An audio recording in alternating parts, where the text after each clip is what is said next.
I'm here at Palomar Health Rehabilitation Institute. I think that's the name of it. It's true. And this is Paul, who I met a few weeks ago because my mom happens to be held captive here for a couple of days. We met in the courtyard. We did. And so, Paul, tell me why you're here.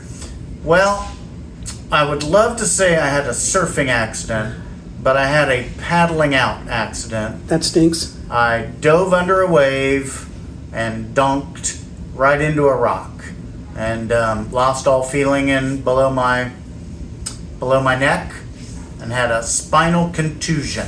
So no fracture, no fracture. Lucky. A severely, badly bruised. Think so. Yeah. You know what? For extra love, I'd like to say that it was really bad, but I think the category is incomplete. So, my prognosis is really, everyone says, pretty good. How long have you been here? I have been in the hospital for 3 weeks, and I've been in Palomar Rehabilitation for 2 weeks. 2 weeks tonight. Oh, happy anniversary. Thank you. So when you went under and you bonked, yes. Friends, were you with people? They had to pull you out. So, as surfers know, you like to paddle down the beach away from anybody and surf by yourself. Thankfully, this was a first session back kind of over the holidays with two of my good friends. So we are all within reach of each other. The guy I was paddling out, and another guy was a little bit behind me, and the third guy was still on the beach. And thankfully, he saw me, saw my board, and then saw me, and kind of signaled the other guy over to my direction. So that was quite lucky.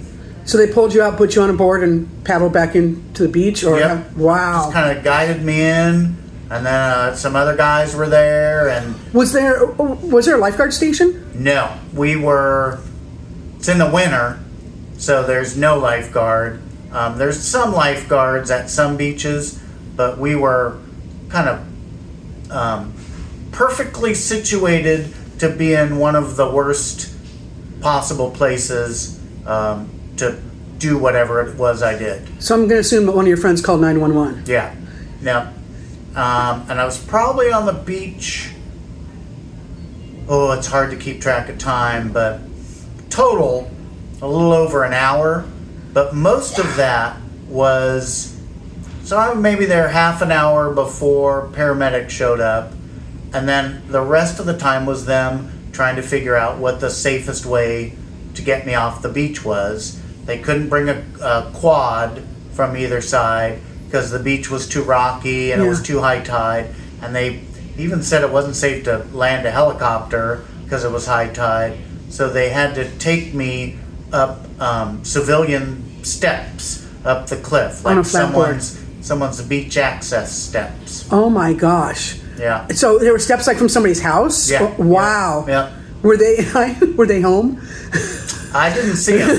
Yeah. Who's this trespasser? Yeah. And were they moving? Did they transfer you to a board, or did they carry you out on a surfboard? No, they carried me up on a medical board. Yeah. And I'm heavy enough that it was hard work. I was going to say, how many? Hard work getting me up the stairs. I think it was 4 of them. And they were all very fit, but that was hard work. Wow. So right away when you got to the hospital, I'm assuming they took you in for x-ray to determine what your injury was? Yeah, x-ray and MRI, and I got the lucky words, negative for fracture, thank goodness.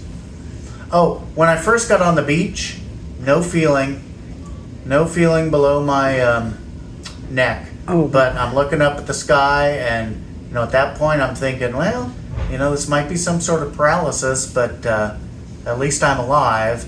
And my friends would kind of circle my body and squeeze something, and I would go, nope. Oh, nope, wow. Nope.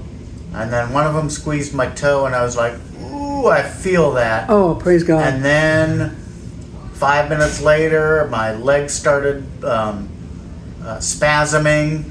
And then maybe 10 minutes later, I felt an incredible pain across my shoulder blades. like the start of nerve pain.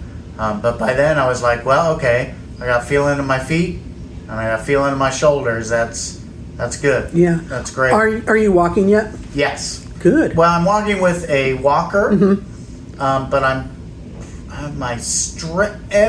so the staff here is fantastic, and you get 3 hours of therapy every day. Yeah. And they work you brilliantly, but also really hard.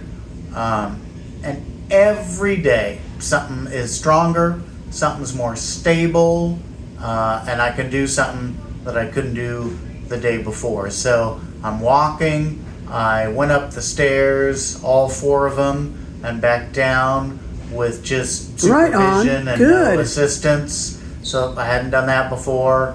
I'm building up my stamina with Yeah. my walker, Yeah. but things are sometimes. And you're a moving little- your arms, you're little able to- wobbly. Right arm really good. Left arm not quite It as will be. good. Yeah. Are you right-handed or left-handed? Right-handed. Oh, good. So, do they give you any idea of how much longer you're going to be here? My discharge is a Sunday. Cool. Yeah, and it might be a day earlier, it might be a day later. Yeah. Depends on vitals and whatever. All the vitals. You got to pass the Yeah. tests too. When they take you back to the gym, say do this, do that. And my loving, delightful, fabulous, super patient wife is going to stay home for, I don't know, probably, I don't know, we're guessing at least 2 weeks, because I don't have that stability, and I can't yet grip anything, Right, so that right. limits what I can get done. Well, Paul, God bless you. Seriously, it's been an honor Oh, thank to you, meet Jan. you and visit with you, and I just wish you the best in your recovery. I appreciate that. And I hope you get back in the water. Oh, thanks, Janet. That's